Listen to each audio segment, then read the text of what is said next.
Hello everyone, today I will show you how to export part of timeline in DaVinci Resolve. And here's how it is done. Select the timeline range, set in and out points.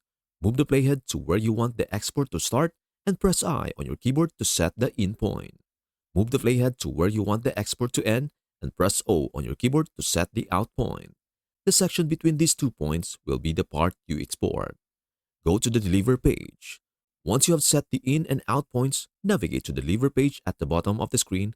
It is the rocket icon. Choose Export Settings.